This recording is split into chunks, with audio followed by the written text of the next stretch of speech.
mistreatment by DSS. And in Katsina State, we have Army urges bandits to embrace peace. We have a story from the presidency. We have reports that Tinubu says to the graduates, stop seeking greener pastures abroad. And we have coming from Katsina State security, terrorists reinforced recruitment drive online. This is coming from the Nigerian military. All right, and then on national prayer, I am not organizing national prayer. A statement from Remi Tinubu. And the former Minister of Aviation, Fani Kayode, says, Kemi, a dangerous willing tool for colonialists.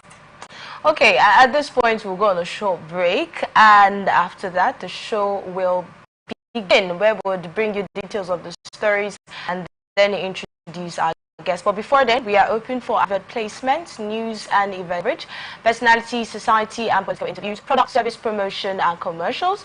You can connect with us on all of our ATN socials, Facebook and YouTube at Atlantic Television Network, Instagram and TikTok at Atlantic TV Network 1, and on X we are Atlantic TV Net. Do also watch us live on our website at www.atlanticnetwork.tv. My name is Enidoye Jackson. And my name is Chidima Wadike. Stay with us, we'll be back after the break.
Thank you so much for staying with us. We are not alone in the studio. We have our guest here with us. Yes, and we have a public affairs analyst, Mr. Ebere Joshua. It's good to have you here. Thank you very much. Good morning. Good morning, Nigeria. Good morning, Good morning, Joshua. Welcome. How are you doing? Fine. I'm excited to be here today. It's good to see you. Thank you very much. All right, let's move on to our first story for today. This one's coming from Kaduna State. We have reports that recently released protesters detained during the August 2024 End Bad Governance demonstration in Kaduna have denied allegations of torture by the Department of State Services. Speaking to journalists, the protesters, mainly disc jockeys providing music for the event, clarified that they were treated fairly during their detention and faced no mistreatment. Tahiru Hamza, also known as DJ Zaria, shared that he and others were released in October after the DSS Director General reviewed their case, determining their innocent. Hamza expressed gratitude, noting that they were not tortured or starved, and their sound equipment restored or returned. Issa Abdullahi, or DJ SP, confirmed fair treatment also and added that he was also able to communicate with his wife while in custody. He commended the DSS leadership for their release, and Khalid, the protest coordinator who had hired the DJs, was also released after all charges were dropped. The released individuals thanked for their handling of the situation and called on the government to address youth unemployment and other pressing issues in Nigeria. I mean, before now we got reports that protesters said that they were mistreated when they were in detention, and now same protesters, maybe not the same individuals, but we still put them under the umbrella of protesters, are saying that they were treated fairly. I'm trying to marry both stories because they're not looking like they're the same, even though from protesters. Does it mean that they had certain protesters who were treated rightly, and then some were you understand? So I would like to get your thoughts on this one, Joshua. All right. And you know, it has been a normal talk of the day in Nigeria. What we do, we actually sometimes we speak out of emotion. And whenever we come across stories or, you know, headlines, some persons tend to just say out of anxiety or their emotions without making, you know, investigation of what has actually happened. Last week, these protesters were released, and they came out online and said they were maltreated. It was very open everywhere they were maltreated. It's unfortunate that we have another set coming up now to say they were not maltreated. So which one are we agreeing to? Which one should we accept? Okay, But so there were like two different sets that were released, and then another set that now saying that they were not mistreated. This is as what I expect we do as because the story is contradicting each other. You know, the same protesters that were, you know, arrested by the same DSS are not divided into two. So which one are we believing? But if really they said they were not maltreated, then I'll commend DSS for that. Because that shows high level of professionalism. Before you interrogate a victim, it should be convicted. You should do your investigation, find out that what you are interrogating that individual for is actually true. But in this case, these protesters, we can't justify if really, you know, the allegation that was alleged on them were true or not. So if they were not maltreated by the DSS, then I'll commend the DSS for that. But the issue I'm having is, you know, contrary opinions, where some persons are saying we were maltreated and others are saying we're not maltreated. So which are we believing? Should I now believe what I'm thinking? No, what are you thinking? That We'd like to know what you're thinking. These things are acted. They were acted. Should I believe what I'm thinking? That it was acted? Yeah. Do we have people that are really sponsoring this whole drama? I'm talking about acting. There was this when we saw the pictures of the minors in court, and there was this part where some of them passed out, complaining about malnutrition and lack of food, you know. And then we saw another part of this and present children, minors, but they were not even up to 12 years. Presented them in court that they were, you know, arrested and detained for months. We appealed to the federal government for them to be released because of their age, and now they were released. They came up and said they were maltreated, they were deprived of food, and they were looking malnourished. We saw it that day. And after they were released, we saw another set of people looking very healthy and matured, say they were the one arrested. So you actually thinking the drama? Now we are seeing, or we're hearing another story saying that we're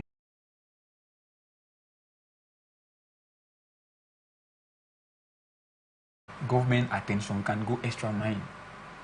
That's what I think Nigeria we can do. We can do it very well. I think there are two protesters. There are not children.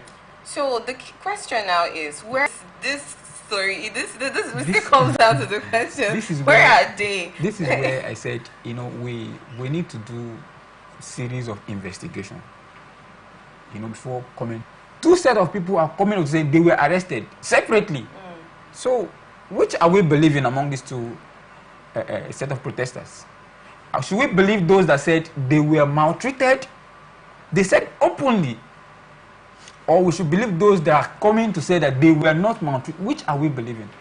So the only way we can find out the truth here now is to do our investigation. Okay, so we should do our investigation. Let's find out. Or who should do the investigation now? But then all of this drama, that's why I asked you earlier where you think the whole acting started. You know, we're looking at, like she mentioned, the protesters being fed. They sat on the floor, yes, and someone was taking videos of them, and you could see them rushing the food like they have been starved for so we're looking at that aspect of saying that he feels there's some sort of acting in all of that. So are you trying to say that even the children that were arraigned in court are probably not the protesters that were on the field? Exactly. The reason why I'm saying this is we have children that were arraigned in court to be protesters. They were minors. And now, because of their condition, we said these children should be released. Now the children were released as published. Now another set of adults are coming up to say that they were the one arrested and they've been released. No longer the children. Are you seeing where the contradiction is coming in now? No longer the children. And that they were not in any way maltreated by the DSS. Now, you know, where I really want to call in the DSS here, because the first claim saying that the DSS maltreated them was a very, very big charge on them, because they were not supposed to maltreat children. So if some set of Nigeria actually, presented children before the world saying that the DSS act unprofessional by maltreating these children, and now some other children are coming, some other adults are saying they were not maltreated, then the DSS should go in for investigation. Let's find out who is really doing this, because it's unfortunate. Okay. It's unfortunate that in a country we will have political actors that will, go extra mile because of their own selfish desires. It's unfortunate. Brigadier General Babatunde Omopari-Ola, commander of the 17th Brigade in Katsina, called on bandits and extremists to surrender, promising consequences for those who continue criminal activities. The statement was made during a ceremony where 9 kidnapping victims, including 2 infants, were handed over to Katsina State government officials. The army, employing a non-kinetic approach, successfully rescued the victims from various locations across Katsina and Kaduna states. Senior Special Assistant of the Katsina Governor on Victims of Banditry, Saudi Danja, commended the collaboration between security forces, highlighting recent rescues of 11 victims in Batsari local government and 19 victims the following day. One of the rescued victims, Inusa Salisu, shared his ordeal of 90 days in captivity, describing inhumane conditions and the loss of his 20-year-old son during his detention. This is actually a call for it's a call for awakening, and it's actually a really sad one. And then what do you have to say about this, Mr. Joshua? Okay, regarding the Nigerian Army, before I said anything regarding about them, I want to use the medium to console them about the loss of the immediate past Chief of Army Staff, General Lagbaja, who died this month. The success that has been attributed to Nigeria Armed Force or Army today is as a result of the effort the immediate past Chief of Army Staff, Chief of Staff, General Lagbaja has put in. So I really want to appeal to the acting Chief of Staff of the Nigeria Army, Lieutenant General Olufemi Oluyede. He has to collaborate intensely with other states, because you can agree with me that recently the issue of insurgency and insecurity, not just in the north, in the country, even if we've not conquered completely, has drastically reduced. Because we are no longer hearing of bomb blasts and all that. So, and it is as a result of the effort put in place by the immediate past Chief of Armed Staff, General Lagbaja. Then, talking about the bandit repenting, before bandits, what resulted to banditry? These people that we are calling bandits today, are they not Nigerians? They are Nigerians. So in Nigeria, we fight problem when it has occurred, rather than looking for a way to prevent that problem from occurring. And the best way anything can be handled is avoiding it from happening. Because these people we are calling that they should repent today are Nigerians. And most of them are young people with vision. The question is, what led them to the banditry before we call them to repent? So I will appeal to the government, let's pay attention to the youths so that they can stay off this ill act called banditry before calling them to repent. Because we can avoid them from involving themselves in this act. Okay, thank you very much for your analysis on that. But let's also look at the part where we call back terrorists to repent, like you have stated. We call back terrorists. Let's go back to the amnesty. We heard of all of that. Now, back to our previous story. When the kids, we saw the children in court, some Nigerians, let's say, so we call back bandits and all of this. We ask them to repent and embrace peace, you know, and all of that. You know, we'll accept you back. All you have to do is drop your weapons and things like that. But then we have these children who have been in custody all this while, and you know, we want to persecute them after investigation. So do you think the part where we ask terrorists to embrace, you know, where we say we are open to receive these terrorists back and integrate them back into the society, is that something that you think is beneficial, especially to our security? Because some people would feel, oh, no matter what I do, even if I get into all of this, at the end of the day, what will happen? The government will call us back to embrace peace and drop our weapons, and nobody is persecuted for anything. That's the problem.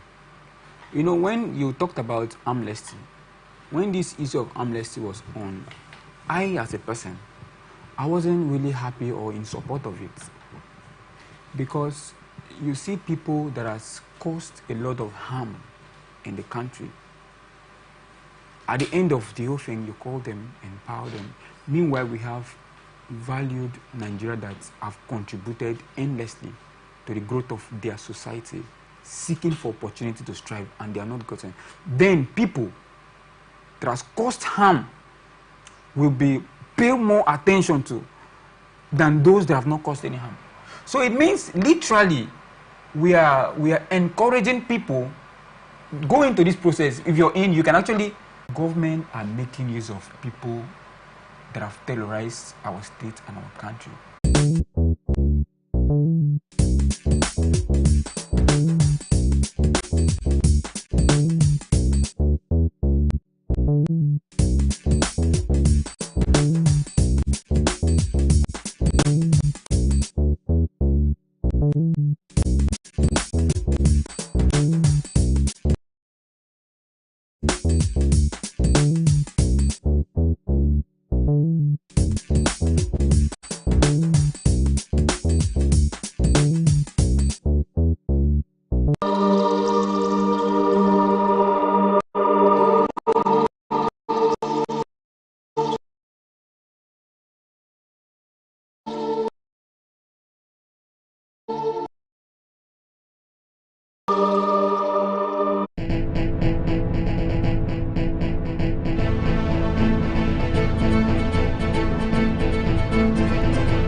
Appreciate you. Speaking at the University of Uyo's 29th and 30th combined convocation ceremonies on Saturday, Tinubu emphasized the role of education as a foundation for national progress.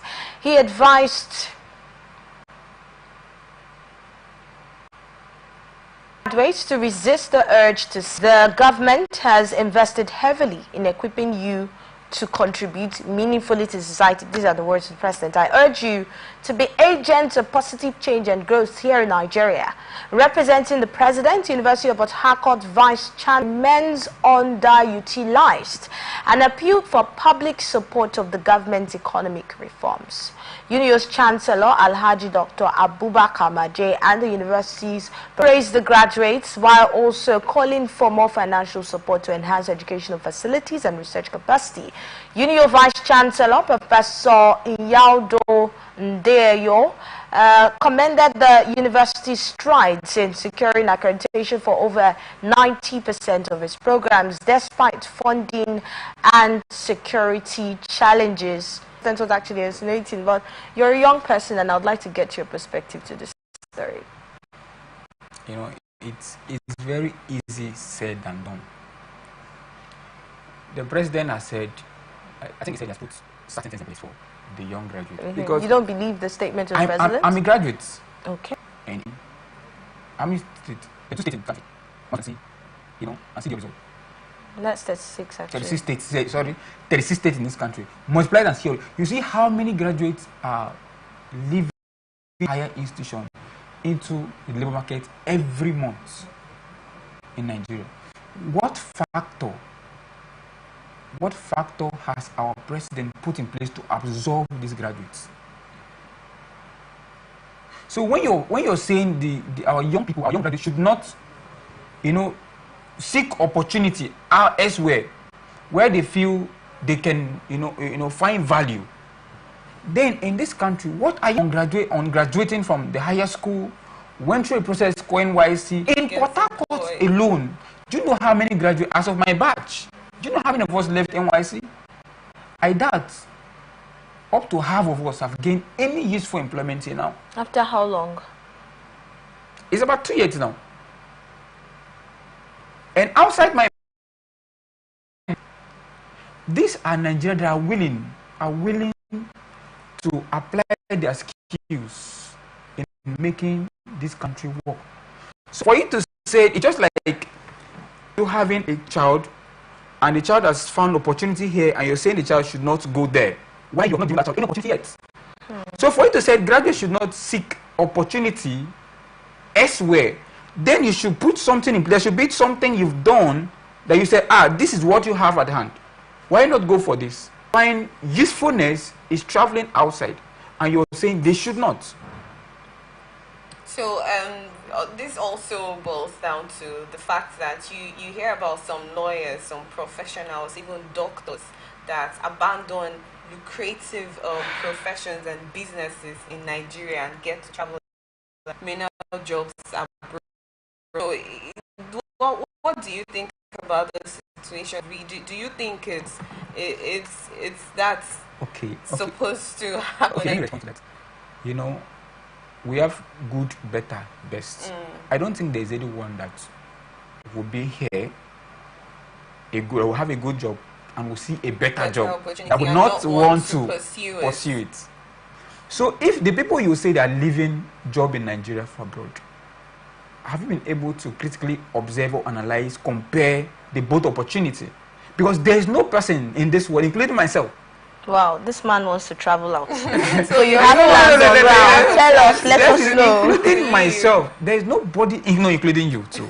No, you can't speak for her. She speaks for herself. There is nobody that will be holding on to an opportunity and will see a bigger or a more useful opportunity and will not want to embrace. But most of this be a bartender or wash plates in a foreign country. It's not all about title.